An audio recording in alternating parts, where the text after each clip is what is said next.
Okay, so good morning, everyone. And before we start, can you see the whiteboard?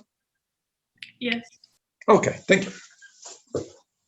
Okay, so let's consider, let's wrap up what we saw last time. We introduced the concept of transfer function. And the transfer function is a function into the Laplace domain. So if you multiply the transfer function by the Laplace transform of the input or by the Laplace transform of the disturbance, you will get automatically the response of the system to that disturbance in the Laplace domain. Then you have to anti-transform this response back to the time domain, and you will know how the system responds over time to any disturbance.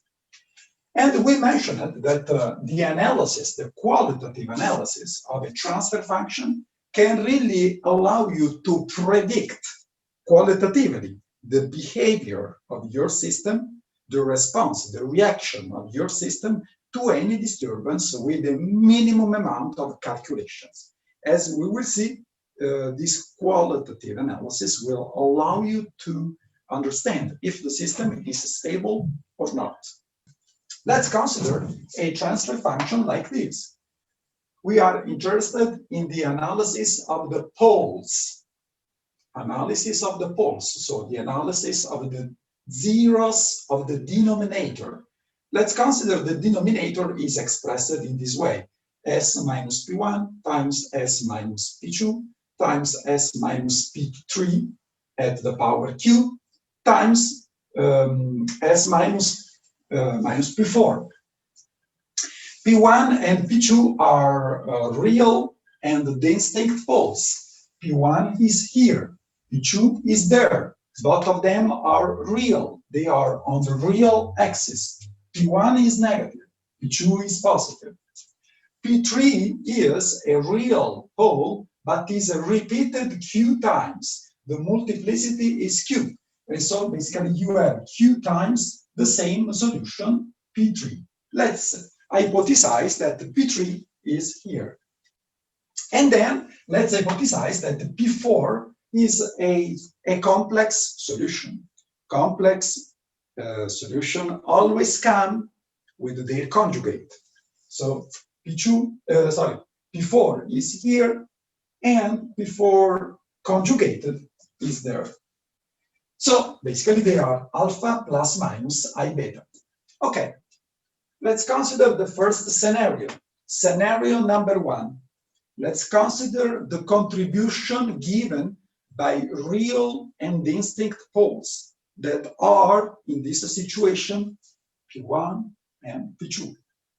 So take this transfer function. Take this transfer function, G, multiply by the Laplace transform of the input, F, and get the output, Y capitalized. This is how the system responds to the disturbance F. However, this is the response. So guys, are you there? Yeah. Yeah, you dropped off for a second. Yeah, I don't know what happened. Okay, so sorry about that. Okay, so can you see again the screen, the whiteboard well? Yes. Okay. So let's consider the contribution of real and distinct poles. So you have, let's consider a disturbance that hits the system. To get the response, multiply the Laplace transform of the disturbance, F capitalized, by the transfer function, get the response, Y capitalized, in the Laplace domain. And then you have to anti-transform back to the time domain to get the actual response of the system in the time domain. Does this make sense? Okay, so however, you have to anti-transform. When you have real and distinct poles, so what method would you use to anti-transform? Yes, the first Heaviside theorem. So if you apply the first Heaviside theorem, basically you will get an expression like this. So, which means that really the response of the system depends on the sign of the poles. For example, P1 is negative. P1 is a negative pole. If we plot this term, in basically as a function of time, we can immediately realize that as time proceeds to infinity, which means that if I consider the asymptotic response of the system after it has been hit by the disturbance, this contribution decays over time because it is basically governed by an exponential function whose argument P1 is negative, which means, that this contribution decays to zero. If I plot this contribution, the contribution given by P2 as a function of time, this is governed by an exponential function with whose argument P2 is positive. So this function always grows with time. Does this make sense? Yes. Which means, if we want to generalize, that negative poles give rise to a response that decays over time. And so, as we will see, this means that the system is stable. If you give a perturbation, this perturbation will be dampened, and the system will go back to the original steady state. But if we want this to happen, all the poles have to be negative. It is sufficient to have one positive pole. It is sufficient just one positive pole to have basically a response that will grow to infinity. And so it is sufficient to perturbate a little bit the system, and the system will go completely out of control. The response will grow over time. And so the response of the system, if the system will go back or not to the original steady state, is really determined by the sign of the poles, by the sign of the root of the denominators of the transfer function. Does this make sense for everyone? Please, if not, just ask a question. Scenario number 2. Let's consider the contribution of P3. P3 is real, but is repeated. So, to get basically the contribution given by P3 in the time domain, what rule would you use to entire transform? Heaviside 2. Heaviside 2. Second Heaviside theorem, which gives rise to an expression, to a general expression like this. And so here we have to be cautious. Here there is a little bit of calculus that we have. We have the product of a polynomial. We have the product of a polynomial and an exponential function. Normally, who is faster to grow up or decay? The polynomial or the exponential? The exponential. The exponential. Normally, exponential functions always dominate. They are the fastest function ever. If time goes to infinity, so if you disturb the system and then you look at the asymptotic behavior of the system when time goes to infinity, for sure the polynomial will go to infinity.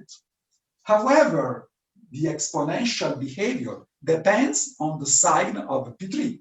If P3 is positive, the exponential term will go to infinity when time goes to infinity. And so the overall response will go to infinity.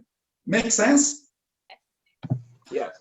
If P3 is equal to 0, where the exponential function goes? Guys, if P3 is equal to 0, where the exponential goes? 1. 1. So basically, if the time goes to infinity, the system, the response will grow to infinity because you have the product of a polynomial who always goes to infinity multiplied by 1. Let's consider now that P3 is negative. If P3 is negative, what happens? Well, the polynomial does not even depend on P3. So if the time goes to infinity, the polynomial will still go to infinity. But if P3 is negative, where the exponential will go? To 0. 0, because it's an exponential with a negative argument. And so if you have a situation like this, who will dominate? The polynomial or the exponential? The exponential. So the exponential is much faster. And so basically it will bring the overall response to 0. And so once again, if you have real and repeated poles, positive poles or poles equal to 0 will bring the system to infinity. Negative poles will bring the response of the system to 0, or let's say to a finite value. And so basically, if you perturbate a little bit the system, if you want the system to go back to the original steady state, if you want the response to dampen over time, the poles have to be negative. Positive poles or poles equal to 0 give rise to basically unbounded responses. Does this make sense for everyone? Yes. Good. And now let's consider the situation number 3. So in the situation number 3, you want to investigate the contribution of P4. And P4 is basically alpha plus minus phi beta. So as you remember, you have to apply the Heaviside theorem to basically get the response of the system in the time domain. And the third Heaviside theorem gives rise to something like this, which is basically an exponential function multiplied an oscillating function. Once again, the factor that governs the overall situation is basically the sign of alpha, is the sign of the real part of the poles. If alpha is positive, indeed, this function will be the product of the exponential term, which always grows with the time by an oscillating function. And so basically, you will get a situation like this. The response of the system will be oscillating, and the extent of this oscillation will grow over time. So basically, a small perturbation that you give to the system produces an oscillating response whose amplitude continuously grows over time, which means that the system is unstable. A small input produces an unbounded output. Make sense? Yes. Now, let's consider the opposite scenario. The opposite scenario is when alpha, which is the real part of the pole, is negative. If alpha is a negative, you have the product of an exponential function with the negative argument and an oscillating function. And so basically the response of the system will be something like this. Basically, you perturbate the system, you give a perturbation, the response of the system will be like this. So the system will start to oscillate, and the amplitude of these oscillations will dampen over time, will decay over time. The system is basically stable. A small input will produce a response, an output that basically dampens over time. And the system will eventually go back to the original steady state. Make sense? Now, an interesting situation is when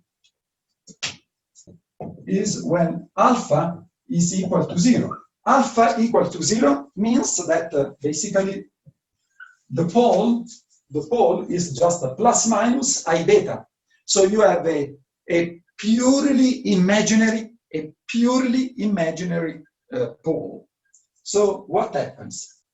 Exponential of 0 goes to 1, always. And so basically the overall response is governed by the sinusoidal function. And so basically you have a sinusoidal response with constant amplitude. This is called harmonic oscillation. So please, let's traduce this in English, what that means. This means, guys, that if you disturb a little bit the system will start to oscillate and will never stop to oscillate. It will oscillate forever with the same amplitude. Make sense? Yes. So this means. So at this point, as I promised, you can see that complex poles have physical meaning. That's why we have to consider them. Complex poles in dynamic systems indicate oscillations, indicate that if you perturbate the system will respond in an oscillatory way. Now, we can basically generalize a little bit this conclusion. We can generalize a little bit these behaviors in the following way. So let's consider real axis, imaginary axis. So poles that are located in this area, so poles that have negative real part, and they can also be real poles if they stay on the real axis. So positive poles that locate in this area give rise to basically systems that are stable or unstable. Stable. Poles that are here, they give rise to stability because the real part of the pole is negative. Exponential with exponential functions with negative argument always decay to 0. And so if you perturbate these systems, they will automatically dampen their response and will go back to the original steady state. So stable. Systems whose poles locate here, so they have a positive real part, or they are real poles and they are positive, give rise basically to unstable systems, because if you perturbate them a little bit, they will provide an unbounded response. So, conclusion, you can have a qualitative idea of the response of a system to any perturbation simply by looking at the poles of the transfer function. Find the transfer function of the system, look at the poles, and see if there is any positive pole or any pole with a positive real part. It is sufficient to have one pole, just one, with a positive real part, and you are in a trouble. The system will be unstable. If you perturbate a little bit, it will start to respond in an unbounded way. Does this make sense for everyone? This is really important. This is our bread and water from now on. Make sense? Okay. Now, let me move for a few moments to my presentation. So, can you see my presentation, my PPT? Yes. Yes. Okay. Well, now the question is, okay, it is relatively easy to look at the poles But sometimes the poles, sometimes the denominator of the transfer function, might be a little bit complicated. Sometimes it's difficult to find the poles. Or let's consider that the denominator of the transfer function is a polynomial of high order, 6th order, 5th order, 4th order. And so you have to find all the poles. It might be a little bit complicated. And so now we will devise a much faster criterion for the analysis of the response of a system, for the analysis of the stability of a system. So let's consider that the denominator of a transfer function is basically the expression that you can see on the screen and that I'm highlighting now with the mouse. So it's a polynomial of order n in the Laplace domain. So if any of the coefficients a0, a1, a2, an, if any of these coefficient is negative, it is sufficient to have one negative coefficient, for sure there is at least a positive pole. And so this will automatically make the system unstable based on what we saw before. If all the coefficients of the denominator of the transfer function, a0, a1, a2, an, if all of these coefficients are positive, you cannot conclude anything. And so basically you have to take a step forward. You have to use what we call the route stability criterion. Basically, you have to build up, and it's very easy to do so, and we will see an example right now. You have to build up and analyze the so-called route matrix or route array. The route array is basically an array, a matrix, with a number of rows that is equal to n plus 1, where n is the order of the denominator of the transfer function. So if you have a transfer function whose denominator is a polynomial of a 3rd degree, you have to expect a route array with 4 n plus 1, 3 plus 1, 4 rows. In the first row, you have basically the coefficients of the polynomial an minus 2, an minus 4, an minus 6, and so on. In the second row, you have the coefficient an minus 1, an minus 3, an minus 5, an minus 7. If they are not there, you can simply put these coefficients equal to 0. A1, A2, A3, B1, B2, B3 can be calculated using the formulas that I'm highlighting now with my mouse and that you can see on the right of the screen. Again, these formulas just use the coefficients into the polynomial. So now, a necessary and sufficient condition for all the poles to have a negative real part, a necessary and sufficient condition for the system to be stable, is that all the elements in the first column of the route array are positive.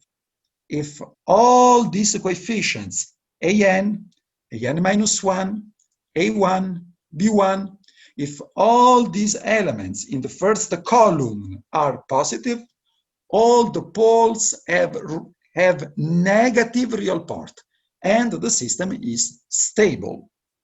Make sense? Yes.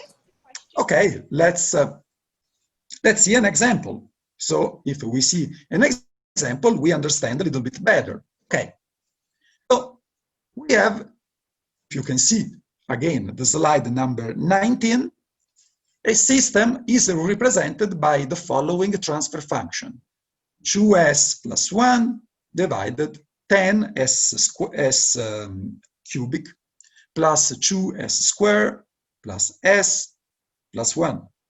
Is this system stable or unstable? So here you have two options. First, do an experiment and see. So would you do an experiment to verify if the system is stable or not? Please not. Not only because you have to spend a lot of money to run the experiment, but also if the system turns out to be unstable, you will put yourself and the people around you in a very dramatic situation, in an unsafe situation. So if we just can run a few calculations and predict the stability, this will help. So let's consider the denominator of the transfer function is a third order polynomial. How many rows do you expect in the route array?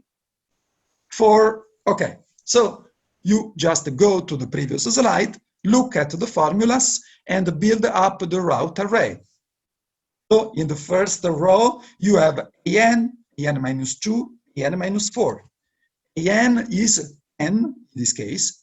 En minus 2 is the coefficient of s, is 1. An minus 4 is 0, because we do not have that term. So the first row is 10, 1, 0. Make sense? Yes. Sorry? So yeah, in the first row, you have an minus 2, an minus 4. So who is an here? Who is an? Who is an in this example? It's 10. Make sense? Yes. Who is an minus 2? Is the coefficient of the term s that I'm highlighting now on the screen. And so it's 1. Make sense? Who is an minus 4? We do not have any term that corresponds to an minus 4. And so I will put 0. Make sense? Yes, thank you. No problem. If you have questions, please ask, because this is important. Second row, we have an minus 1, an minus 3, an minus 5. So an minus 1 is the coefficient of s squared that I'm highlighting now on the screen, and it's 2. An minus 3 is basically the coefficient 1 that I'm highlighting now. Sorry. Then an minus 5 is not there. There is no term an minus 5, so I will put directly 0. A1, A2, B1, B2. Just apply the formulas that you can see on the right side of the screen using the coefficients at the denominator of the transfer function and calculate basically the other elements in the first column, A1, which is minus 4, and B1, that is 1. And now let's analyze the first column. The terms are 10, 2, minus 4, 1. There is a negative term, minus 1. So the system is automatically unstable. Unstable. Make sense for everyone? Yes. So it's a very simple and direct criterion that allows you to predict with no calculation, with no experiments, if the system is stable or not. Okay, now you should see again my whiteboard. Is that right? Yes. Yes. Okay. Now let's make an example and let's try to become familiar with the route criterion, because we will use it quite a bit. Dr. Delizia, can I ask a quick question before we go on? Absolutely, go ahead. I'm wondering with that table, how do we expand it if we have a higher order function and get all the formulas for those large A, large B? I see what you mean, Jordan. Well, I can guarantee you that in the worst scenario, you will have a third order system. You will never have higher order systems. So why is that? Is because we want to simplify things too much in this class? No. You will understand this soon. What I can tell you, to not confuse you, is that if you have a battery of, for example, reactors, if you have a sequence of CSTR reactors, you know, they will give rise overall, as we will see in a few moments, to a higher order systems. So if you have 3 CSTR reactors, you will have overall the system of the 3 reactors will be a third order system. Can you have 4, 5, 10 reactors in series? Not really. Normally in the industry, when you have a series of reactors in series, a series of reactors, you have 2 or maximum 3. In an exceptional case, can be 4. And so in the worst scenario, you have 4th order systems. So that's why we won't see, systems that are 7, 8, or 9 order. Make sense? Yeah, thank you. However, we will talk more about this soon. Okay, sounds good. Okay, so let's consider a transfer function like this, which represents a generic process. 1 divided SQ plus 3S squared plus 5KS plus gamma. So K and gamma are constants and they are positive constants. So what is the order of this transfer function? Third. Third order. Third order is the order of the denominator. So, question, is the system represented by this transfer function stable or unstable? Well, let's apply the route criterion. If any coefficient is negative, there will be at least 1 positive pole. And so the system will be unstable. Is there any negative coefficient? No. No.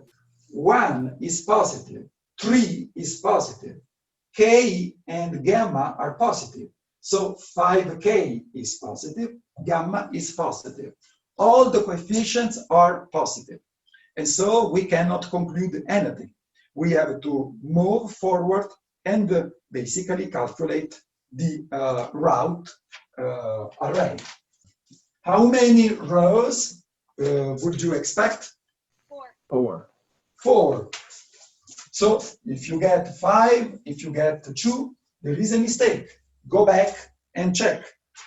So let's start with the first row. In the first row, you have basically AN, who is 1, is this coefficient. AN minus 2, who is AN minus 2? 5K.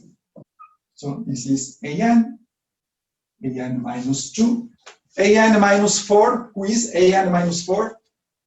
0. 0. There is any. Now, second row. AN minus 1, who is AN minus 1? 3. 3. Who is AN minus 2? Who is AN minus 3? Gamma. Gamma. Who is AN minus 5? 0. And so we are done with the first 2 rows. Now we have to calculate A1, A2, B1, B2. To do this, just let's look at the formulas. I will just do here live the calculation for A1 is A1 minus AN minus 1, AN minus 2 is AN minus 1 times AN minus 2. 3 multiplied 15K minus AN multiplied AN minus 3. So minus gamma divided AN minus 1, which is 3.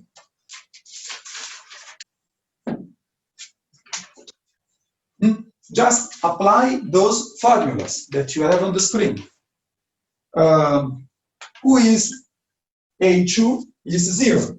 If you attempt to calculate, you will get 0. Who is B1? If you apply those formula, you will get gamma. And everything else is 0. So we have to analyze now the first column. 1 is 1 positive? Yes. 3 is positive. Gamma is positive, for sure. And we have a little bit of a concern on this. For the system to be stable, 15K minus gamma over 3, you know, that must be positive, which means that this condition has to be satisfied. So if you pick K so that 15K is larger than gamma, the system will be stable. If you pick K and gamma so that this condition is not satisfied, the system won't be stable. Make sense? What do we use the rest of the array for? For nothing. You just need these coefficients to calculate the first, to calculate the elements in the first column. But you don't use them to investigate the stability. You just need the first column. Make sense? Yes or not? Then I just don't see why the rest of it is necessary then, if we just need the first column. To calculate this coefficient, A1 and B1, if you look at the formulas, you also need these terms. Just look at the formulas. Just look at the formulas. You need these terms to calculate this and this. And then you just need to analyze the first column. Okay? Okay. Now, I think we are almost done. Now, before Jordan anticipated something that we have to see now. So, before Jordan asked, if I have a very high order system, what should I do? I don't have in the tables all the expressions that I need eventually to study the stability or to anti-transform. There is a reason why. There is always a reason why. Let's consider you have a series of reactors in C, a series of reactors, or a series of mixers. Each one is represented by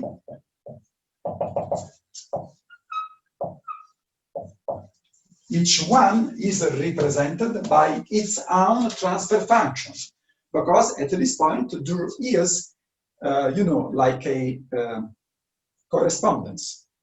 The transfer function for a system is like the ID is the social security number of the system. It identifies exactly that system.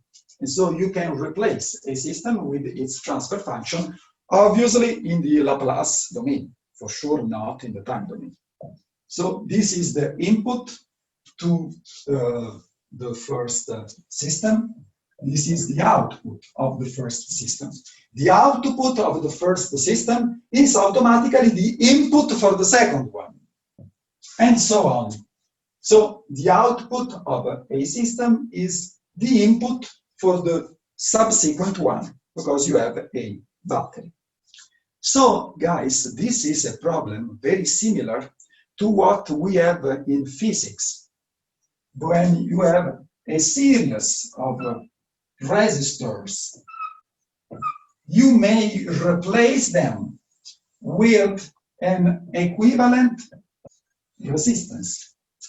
Or, just to speak in chemical engineering language, if you have the famous wall that separates two fluids, you have convective transport, diffusive transport, convective transport. Basically, you can sum all the resistances, as we did a while ago, to get basically an equivalent resistance that we call global exchange thermal coefficient. Likewise, can we replace all these transfer functions with one equivalent transfer function? Yes. The equivalent transfer function is the product of the single transfer functions. Why? Why? Well, let's consider a series of three systems. So the response, the output of the first, y2, will be the transfer function g1 multiplied y1, the input. So the output of the second system, y3, will be g2 times the input of the second system, y2. But who is y2? Y2, based on what we saw before, is G1, Y1. Make sense? And finally, the output of the fourth system is the overall output. The final output is G3 times the input of the last system, which is Y3. But based on what we saw before, Y3 is G1 times G2 times Y1. So, who is Y4? Y4 is the final output. Who is it? Y1 is the initial input. So, Y4 is the product of the three transfer function times the initial input. And so this is the equivalent transfer function for this series. Basically, the equivalent transfer function is G, so that Y4, the overall output, will be G times the equivalent transfer function multiplied the initial input. Does this make sense? Okay, so what this matters with the question that Jordan asked before? It matters. It is basically the response, the analytical response to that question. So let's consider you have three systems in series like this, each one described by a first order transfer function. So taken singularly, the systems are first order. But what is the overall order of the system? Third? Third, because the overall G is the product of these three gentlemen. So if you put three first order systems in series, you will get an equivalent system. The overall system will be a third order systems. Normally, when you put reactors, CSTR reactors in series, you don't use more than three. In exceptional situations, you may have four, but generally they are three. So you normally, most of the systems in chemical engineering, most of the complex systems will be third, maximum fourth order systems. A particular situation, obviously, will be, as we will see, the distillation column, because in a distillation column, there you may have, like 100 trace, 100 equilibrium stages, and eventually we will find the way to define approximated transfer functions. If each of them are, if each If each individual process is stable, is the whole process overall stable? Yep. Consider that here the pole is -1 is stable. Here is -2 is stable. Here is -8 and is stable. So the poles of this overall system are -1, -2, -8. So does not really change anything. Make sense? Yes, just checking. Yeah, but we will see this later on. So are we at the same page? Make sense what we saw so far? Yes. Yes. Okay. At this point, I think it's time to solve together some problems and exercises that you can find on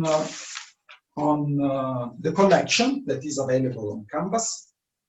So I think now we have a sufficient amount of information to start solving some relevant problems.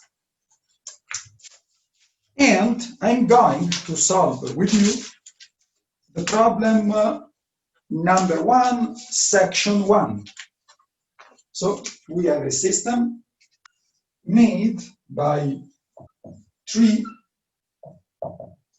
tanks. We have 3 tanks. Let me just draw the overall picture and then I will comment. Okay, so we have 3 tanks like this. So water flows at constant temperature from tank 1 to the tank number 3. Fi represents the volumetric flow rate. So these are volumetric flow rate entering or leaving the tanks. Ai represents the cross-section area of the tanks. Can be A1, A2, A3 is the cross-section area. So F1 and F5, they are constants, probably because there is a pump, there is something, so they are constant. F2, F3, and F4 are proportional to the water level in the tank from which they are withdrawn. It's proportional to the level, which means that probably also there is a pump, because otherwise, if you let the process go naturally by itself, the flow rate leaving a tank is proportional to the level or to something else. Sorry? To the level, because the flow rate should be faster with a tank. Yeah, but when there is no pump, the outlet flow rate is proportional to the square root of the level. You remember this? So it's just a consequence of the Bernoulli's theorem. So if you don't take any precaution, the outlet flow rate will be proportional to the square root of h. In this case, is proportional to h, because probably, there is a pump, there is something. Individuate a mathematical model for the system. So the system here is isothermal, perfectly isothermal. We have a pure component system, just water. The system is perfectly isothermal. There is no exchange of heat with the outside. Do you think we need to disturb the energy balance? No. No. What equation, what principle would you interrogate to find a model for the system? Mass balance. The mass balance. How many mass balances can you write for this system? 3. Well, in the sense that we have a monocomponent system. Oh, yeah. So basically, we have just basically one mass balance for the component that we have. However, you, Jordan, are right. Overall, we have to apply this mass balance, one mass balance for each one of these Okay, yeah. tanks. So overall, we will have 3 mass balances eventually, but for a monocomponent system. Is there any chemical reaction? No, it's a monocomponent system. There is no chemical reaction. So mass balance for the tank number 1. A1, derivative of H1 with respect to time, which is equivalent to, say, VV1 in the T, where V1 is the hold-up, is the volume of the liquid in the tank number 1. This will be equal to what? To what enters minus what leaves. F1 plus F5 minus F2. Does this make sense? Yes. But who is F2? Well, we thought that F2, F3, and F4, they are proportional to the level in the tank from which these streams come from. And so F2 can be written as alpha, where alpha is an opportune constant, times H1. And F1 and F5 are constants by hypothesis. They are numbers. Make sense? Mass balance for the second tank. A2, derivative of H2 with respect to time, is equal to what? What enters minus what leaves. Who enters there? F2. F2. Who leaves? F3 and F4. So that's nice, but we have a more analytical expression for this. So who is F2? Alpha H1. That's right. F2 is, however, is actually alpha H1. Who is F3? Well, let's consider here the constant to be beta. So it will be minus beta H2, because this is proportional to the level H2, minus F4, which is still proportional to H2, and so we can say minus gamma H2. Does this make sense? Yes. Okay. Yeah. Yes, please. Could you clarify? I'm a little confused. Why do we have 2 different proportionality constants for, like, why are beta and gamma not the same? Maybe because, you know, the pumps that you are using, they have a different speed. They Okay. withdraw different amount of liquids per unit time. Mhm. Make sense? Yeah, I think so. Thank you. Yeah, this is just a generic, approach. You don't know. They might be equal, might be different. It really depends on how you regulate the pump. Number 3, A3 derivative of H3 with respect to time will be equal to what? What enters F4 minus what leaves F5. But who is F4? Gamma H2. Correct.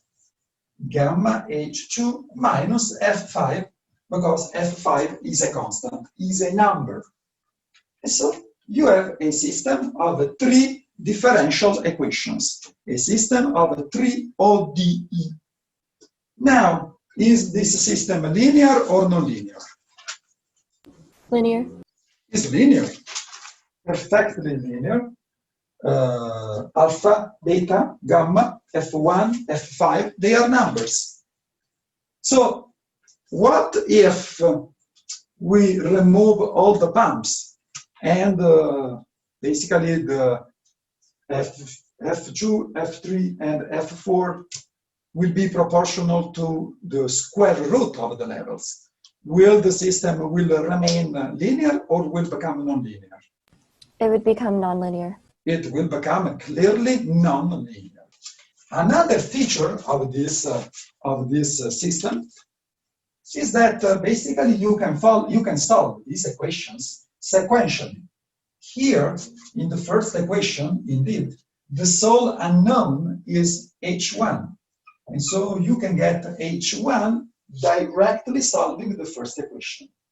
And then you plug h1 into the second. And if you plug h1 into the second equation, basically, you know, the sole unknown is h2. And so you can solve for h2.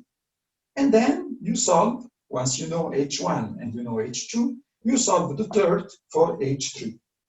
And you can do this numerically, or as we will see, with Laplace, with the Laplace transform. Make sense? Yes. Okay. Now, problem number 2.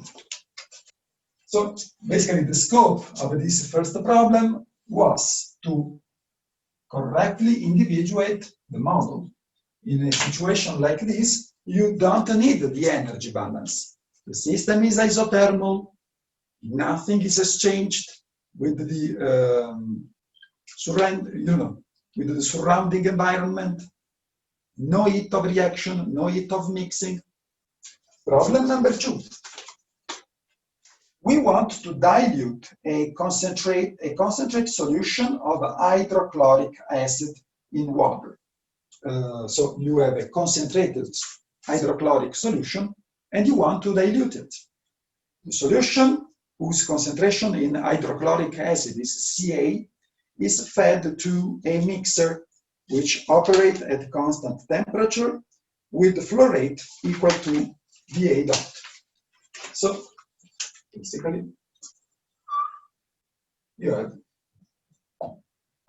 a situation like this. You feed this concentrated solution whose concentration in acid is Ca with the volume rate VA dot.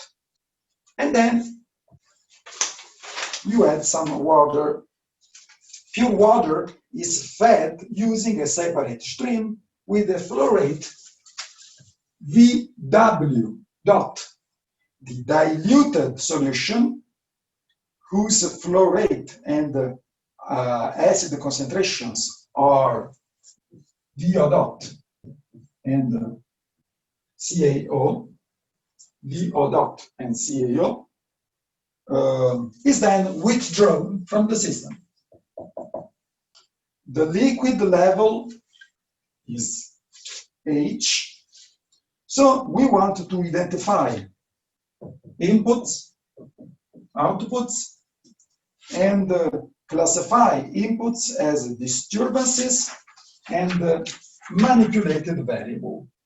I forgot here the inlet acid concentration is CAI and the outlet is CaO.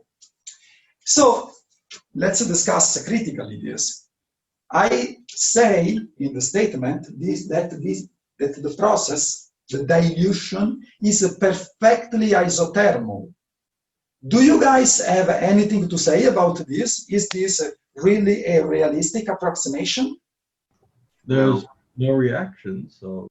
Yeah, no reaction, but when you mix liquids together, heat can be released or heat can be solved. Did you ever hear about mixing enthalpy? Yes. So, and now I will mention something that you guys should never do. So, a typical exothermal mixing effect is when you mix, can be observed, when you mix water and, for example, sulfuric acid. When you mix them together, they will interact. They will form hydrogen bonding. So a lot of energy will be released outside. One time, when I was a student, I was trying to, to solve a problem. My sink was clogged, and I had a little bit of sulfuric acid. So I added in the bottle a little bit of water. I was a freshman. a little bit naive, basically the bottle became extremely hot, because, you know, there is a mixing effect, is what we call enthalpy of mixing. So when you mix water and acids, or you are diluting a concentrated solution, you know, heat might be released, heat might be absorbed. So temperature can change. Here we are basically neglecting all these effects. So this is an approximation, I would say also a little bit trivial, but we are not interested in this. We are more interested in individuating input and outputs, but I just wanted to let you know. So guys, if your thing gets clogged, please don't mix sulfuric acid and water, because you will have hard moments. The bottle can explode. The bottle can really explode. The solution can start to evaporate. So, okay, so inputs. So among the inputs, I would mention the inlet volume flow rate of acid solution, VA dot, the inlet acid concentration, the inlet water flow rate, VW dot, and, oh, I forgot something here. There is a valve also here. And so, do we have any other input? Well, with the valve there, wouldn't VO dot and CAO be inlets? VO dot is an inlet, but not CAO, because with the valve, you can manipulate the volume flow rate, but not the concentration. If you open a little bit more, or you close a little bit more, the volumetric flow rate will change, but not the concentration. The concentration will always be the same. Make sense? Yes. So basically, these are the inputs. So is VA dot a disturbance or a manipulated value? Disturbance. Disturbance. CAI, disturbance or manipulated? Disturbance. Disturbance. Based on how the system is shown, is a disturbance. VW dot, disturbance or manipulated? Manipulated. Sorry? Manipulated. Manipulated. You have a valve, and you have a valve here. So VO dot not only is an input, is an input, not an output, because there is a valve. Is an input because it's a manipulated variable.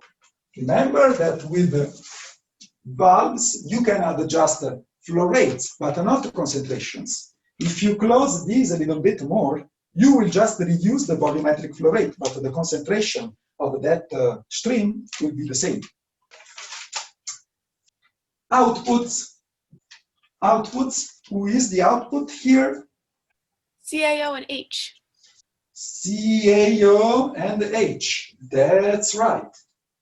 So, basically, in other words speaking, the outputs are the solutions, are the unknown, and so the solutions of your model. And we can see this next time at this point. We will write a mathematical model for this system, and we will see from another perspective how to individuate eventually the outputs.